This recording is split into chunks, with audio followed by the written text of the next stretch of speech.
Hello friends, welcome to career path classes. आप सबका बहुत बहुत स्वागत है। तो फ्रेंड्स, आज की इस वीडियो में हम लोग नागपुरी व्याकरण से संबंधित महत्वपूर्ण प्रश्न उत्तरों का प्रैक्टिस सेट लगाने वाले हैं, जो आपके एग्जाम में काफ़ी ही महत्वपूर्ण होंगे। तो फ्रेंड्स, वीडियो पूरा देखिएगा। अगर वीडियो अच्छी लगे तो प्लीज़ वीडियो को लाइक कर दीजिएगा। अगर चैनल पर नए हैं तो चैनल को सब्सक्राइब कर लीजिएगा और वीडियो को अपने दोस्तों के साथ और कम से कम एक स्टडी ग्रुप में शेयर जरूर कीजिएगा। और फ्रेंड्स, क्लास की PDF फाइल आपको टेलीग्राम चैनल पर मिल जाएगी, जिसके लिए मैंने डिस्क्रिप्शन पर लिंक दे रखा है। तो आप लोग डिस्क्रिप्शन पर जाकर टेलीग्राम चैनल ज्वाइन कर सकते हैं। तो चलिए फ्रेंड्स, स्टार्ट करते हैं आज की क्लास। तो चलिए देखते हैं आज का पहला प्रश्न क्या है। आज का पहला प्रश्न है, संज्ञा मनक विशेषता बतायक वाला पद के का कहल जायला। ठीक है, यहाँ पे क्वेश्चन पूछ रहा है कि संज्ञा मनक विशेषता बतायक वाला पद के का कहल जायला। ठीक है, ऑप्शन है विशेषण, विशेष, उपमान या उपमेय। तो यहाँ पे ऑप्शन हमारा बी सही होगा, विशेष से कहल जायला। ठीक है, संज्ञा मनक, ठीक है, विशेषता बतायक वाला पद के का कहल जायला, तो विशेष से कहल जायला। ठीक है, तो चलिए यहाँ पे विशेषण और विशेष क्या होता है, इन दोनों में फर्क समझ लेते हैं, क्योंकि यहाँ पे कंफ्यूजन होता है विशेषण और विशेष में। ठीक है, तो चलिए यहाँ पे समझ लेते हैं, उसके बाद क्वेश्चन पे वापस आते हैं। ठीक है, यहाँ पे विशेषण क्या होता है वो समझते हैं।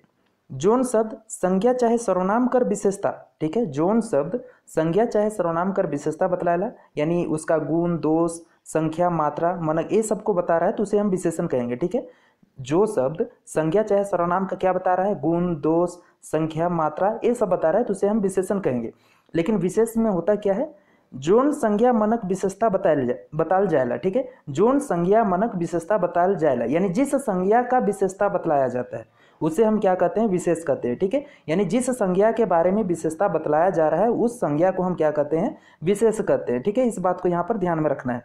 जैसे यहाँ पे विशेषण पे हम देखें तो नीमन, सुंदर, हरियर, भलाई, ये सब क्या है, तो विशेषण हुआ। ठीक है, लेकिन हम यहाँ विशेष की बात करें तो नावा कन्या, तो कन्या यहाँ पे क्या है, संज्ञा। तो कन्या को यहाँ पे, यानी कन्या यहाँ पे संज्ञा हुआ और उसका विशेषता बतलाया जा रहा है, तो यहाँ पे नावा कन्या क्या हो जाएगा, विशेष हो जाएगा। ठीक है, पूर्णा फटफटिया, तो फटफटिया यहाँ पे संज्ञा है, तो इसकी विशेषता यानी फटफटिया यहाँ पे क्या हो जाएगा, विशेष हो जाएगा। ठीक है, गोली, गायमन, ये सब क्या हो जाएगा, विशेष हो जाएगा। तो उम्मीद करता हूँ कि विशेषण और विशेष में फर्क पता चल गया होगा। ठीक है, तो चलिए क्वेश्चन पे वापस आते हैं। क्वेश्चन पे पूछा था कि संज्ञा मनक विशेषता बतायक वाला पद के का कहल जायला, तो का कहल जायला, विशेष कहल जायला। ठीक है, जिस संज्ञा का विशेषता बतलाया जाता है उस संज्ञा को क्या कहते हैं, तो विशेष कहते हैं। क्लियर है, चलिए नेक्स्ट क्वेश्चन देखते हैं।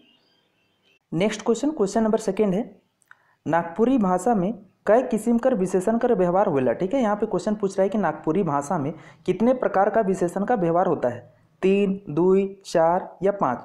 तो यहाँ पे ऑप्शन हमारा सही होगा, 4 प्रकार का। ठीक है, नागपुरी भाषा में कितने किस्म विशेषण का व्यवहार होता है, तो 4 किस्म का विशेषण का व्यवहार होता है। ठीक है, कौन कौन है वो भी देख लेते हैं। तो पहला है हमारा गुणवाचक विशेषण, दूसरा है परिमाणवाचक विशेषण, तीसरा है संख्यावाचक विशेषण और चौथा है सार्वनामिक विशेषण। क्लियर है, नागपुरी में कितने विशेषण होते हैं, तो 4 होते हैं। कौन कौन, पहला गुणवाचक विशेषण, दूसरा परिमाणवाचक विशेषण, तीसरा संख्यावाचक विशेषण और चौथा सार्वनामिक विशेषण। ठीक है, तो क्वेश्चन पे हमारा पूछा क्या था, क्वेश्चन पे पूछा था कि नागपुरी भाषा में कई किस्म कर विशेषण कर व्यवहार हुएला, तो कई किस्म कर विशेषण कर व्यवहार हुएला, तो 4 किस्म कर विशेषण कर व्यवहार हुएला। क्लियर है, चलिए नेक्स्ट क्वेश्चन देखते हैं। नेक्स्ट क्वेश्चन, क्वेश्चन नंबर 3 है, दोष संबंधी बात के जानकारी देख वाला विशेषण के कौन विशेषण कहल जाएला। ठीक है, यहाँ पे क्वेश्चन पूछ रहा है कि दोष संबंधी, ठीक है, कोई भी दोष है यानी उसमें कोई त्रुटि है तो इस बात की जानकारी देख वाला विशेषण के कौन विशेषण कहल जाएला वो बताना है। ठीक है, परिमाणवाचक, संख्यावाचक, सार्वनामिक या देवल कोनोनी। तो यहाँ पे ऑप्शन हमारा डी सही हो जाएगा, देवल कोनोनी। क्यों, क्योंकि दोष संबंधी, ठीक है, जिस विशेषण से हमें दोष संबंधी जानकारी मिलता है उसे हम क्या कहते हैं, गुणवाचक विशेषण कहते हैं। ठीक है, चलिए यहाँ पे हम लोग समझ लेते हैं गुणवाचक विशेषण के बारे में। ठीक है, तो यहाँ पर ध्यान से देखिएगा, गुणवाचक विशेषण जोन शब्द से संज्ञा कर गुण, दोष, दशा, स्वभाव, प्रकार, समय, ठाव कर पता चले उसे गुणवाचक विशेषण कहल जाएगा। क्लियर है, गुणवाचक विशेषण किसे कहेंगे, जिस शब्द से संज्ञा कर गुण, दोष, दशा, स्वभाव, प्रकार, समय, ठाव कर पता चलेला उके का कहल जाएला, तो गुणवाचक विशेषण कहल जाएला। ठीक है, जैसे यहाँ पर हम अच्छे से समझते हैं, जैसे काल, काल भी हमारा क्या होता है, गुणवाचक विशेषण होता है। जैसे काल में क्या क्या हो सकता है, नवा, पूर्णा, अगला, पिछला, भूत, वर्तमान, भविष्य, टटका, बासी। ठीक है, ये सब सारे क्या आ जाएंगे, गुणवाचक विशेषण के अंतर्गत आ जाएंगे। ठाव, जैसे लेंगा, भतकैया, भीतरी, बाहरी, पूर्वाहा, पश्चिमा, झारखंडी। ठीक है, ये भी गुण होता है। आकार में बात करें तो गोल, चाकर, लंबा, पूरा, चौक, भोतड़, आकार भी किस में आएगा, तो गुणवाचक विशेषण के अंतर्गत आएगा। ठीक है, उसके बाद आगे हम बात करें रंग, तो रंग हमारा पियर, हरियर, चरका, करिया, धुंधुर, ठीक है, ये भी किस में आएगा? गुणवाचक विशेषण में।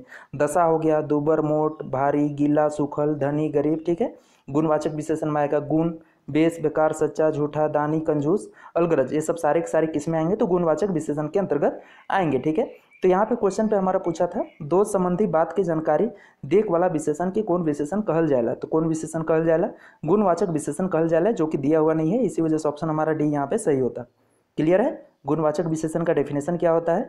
तो जो शब्द से संज्ञा कर गुण, दोष, दशा, स्वभाव, प्रकार, समय, ठाव कर पता चले उसे गुणवाचक विशेषण कहल जाएगा। क्लियर होगा? चलिए नेक्स्ट क्वेश्चन देखते हैं।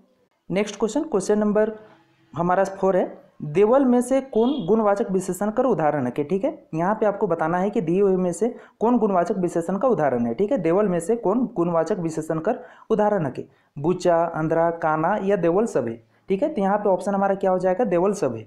ठीक है, बूचा भी, अंधरा भी, काना भी, एक क्या हो जाएगा? गुणवाचक विशेषण हो जाएगा। तीनों क्या है? तो दोष है। ठीक है, बूचा, अंधरा, काना क्या है? दोष है, तो किस में आएगा? गुणवाचक विशेषण के अंतर्गत आएगा। ठीक है, चलिए नेक्स्ट क्वेश्चन देखते हैं। नेक्स्ट क्वेश्चन नंबर 5 है, लूल्हा आदमी संग, ठीक है, लूल्हा आदमी कर संग रहबे तो का लखे बात बनी। ठीक है, यहाँ पे क्वेश्चन है, एक वाक्य दिया हुआ है कि लूल्हा आदमी संग रहबे तो का लखे बात बनी। प्रस्तुत वाक्य में गुणवाचक विशेषण कौन पद है? ठीक है, यहाँ पे एक वाक्य दिया हुआ है और यहाँ से आपको बताना है कि गुणवाचक विशेषण पद कौन सा है।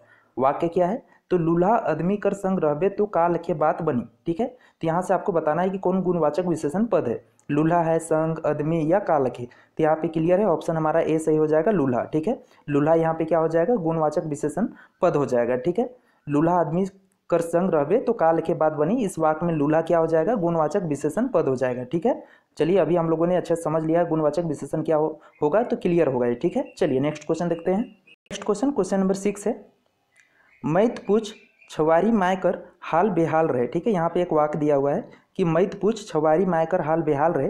प्रस्तुत वाक्य कर संबंध कौन विशेषण से आए? ठीक है, यहाँ पे एक वाक्य दिया हुआ है और इसको आपको बताना है कि यह वाक्य किस विशेषण से संबंधित है। मैत पूछ छवारी माय के हाल बेहाल रहे। ठीक है, इस वाक्य को आपको बताना है कि इसका संबंध किस विशेषण से है।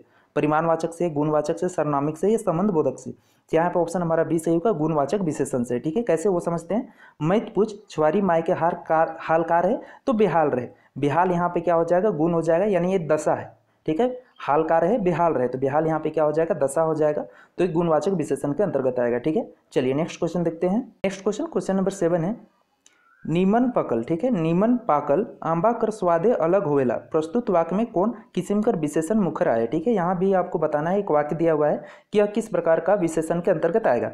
पाकल, नीमन पाकल आंबा कर स्वादे अलग होवेला। ठीक है, इस वाक्य में आपको बताना है कि इसमें किस विशेषण का व्यवहार हुआ है। गुणवाचक का, सर्वनामिक का, परिमाण का या देवल कोनो नहीं। यहाँ भी क्लियर है, ऑप्शन ए सही हो जाएगा, गुणवाचक विशेषण का। ठीक है, नीमन पाकल, आंबा किस तरह से पका हुआ है? तो नीमन पकल है। ठीक है, तो ये आपका गुण हो जाएगा। ठीक है, गुणवाचक विशेषण के अंतर्गत आएगा। क्लियर है, चलिए नेक्स्ट क्वेश्चन देखते हैं। नेक्स्ट क्वेश्चन नंबर 8 है, अवस्था संबंधी। ठीक है, क्या है? अवस्था संबंधी विशेषता के कौन विशेषण बताएगा? ठीक है, यहाँ पे आपको बताना है कि अवस्था संबंधी, दशा संबंधी विशेषता कौन विशेषण के द्वारा बताया जाता है। परिमाणवाचक के, संख्यावाचक द्वारा या गुणवाचक या देवल कोनो नहीं। क्लियर है, ऑप्शन सी सही हो जाएगा, गुणवाचक विशेषण के द्वारा बताया जाता है। ठीक है, अवस्था संबंधी जो भी विशेषता होता है वो किस विशेषण के द्वारा बताया जाता है? तो गुणवाचक विशेषण के द्वारा बताया जाता है। क्लियर है, चलिए नेक्स्ट क्वेश्चन देखते हैं।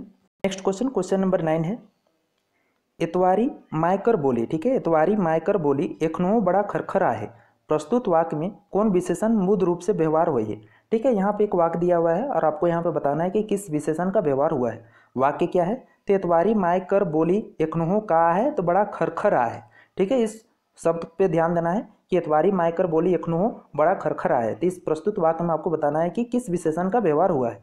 गुणवाचक, सर्वनामिक, परिमाणवाचक या संख्यावाचक। तो यहाँ पे ऑप्शन हमारा ए सही हो जाएगा, गुणवाचक विशेषण का हुआ है। ठीक है, इतवारी मायकर बोली एखनो का है तो बड़ा खरखर, तो खरखर क्या हो जाएगा? यहाँ पे गुण हो जाएगा। ठीक है, बोलने का स्वभाव इस तरीके से खरखर बोली है। ठीक है, तो किस में आ जाएगा? गुणवाचक विशेषण के अंतर्गत आ जाएगा। क्लियर है, चलिए नेक्स्ट क्वेश्चन देखते हैं। नेक्स्ट क्वेश्चन नंबर 10 है, प्रेरणार्थक क्रिया कौन क्रिया कर उपभेद है के? ठीक है, यहाँ पे क्वेश्चन पूछ रहा है कि जो प्रेरणार्थक क्रिया है, ठीक है, किस क्रिया का उपभेद है वो बताना है। पूर्वकालिक क्रिया का, मूल क्रिया का, या संरचनात्मक क्रिया का, या सक्रमक क्रिया का। तो यहाँ पे ऑप्शन हमारा सी सही होगा, संरचनात्मक क्रिया का उपभेद है। ठीक है, प्रेरणार्थक क्रिया किस क्रिया का उपभेद है? तो संरचनात्मक क्रिया का उपभेद है।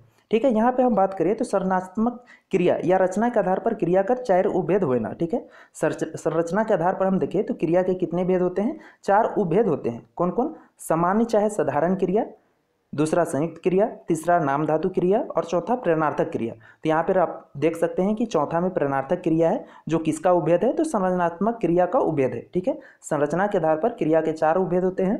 पहला सामान्य चाहे साधारण क्रिया, दूसरा संयुक्त क्रिया, तीसरा नाम धातु क्रिया, और चौथा प्रेरणार्थक क्रिया। तो यहाँ पे क्वेश्चन पे वापस आते हैं। तो क्वेश्चन पे पूछा था हमारा कि प्रेरणार्थक क्रिया कौन क्रिया कर उपभेद है की? ठीक है, तो ऑप्शन हमारा सी सही हो जाता, संरचनात्मक क्रिया का उपभेद हो जाएगा। ठीक है, जो हमारा प्रेरणार्थक क्रिया है किस क्रिया का उपभेद होगा? तो संरचनात्मक क्रिया का उपभेद होगा। क्लियर है? तो चलिए फ्रेंड, आज के लिए बस इतना ही करते हैं। तो फ्रेंड, वीडियो कैसी रही मुझे कमेंट करके जरूर बताइए। अगर अच्छी लगी तो प्लीज़ वीडियो को लाइक कर दीजिए। अगर चैनल पर नए हैं तो चैनल को सब्सक्राइब कर लीजिए, और वीडियो को अपने दोस्तों के साथ और कम से कम एक स्टडी ग्रुप में शेयर जरूर कीजिए। तो चलिए फ्रेंड, मिलते हैं नेक्स्ट वीडियो में। तब तक के लिए जय हिंद, जय भारत, थैंक यू।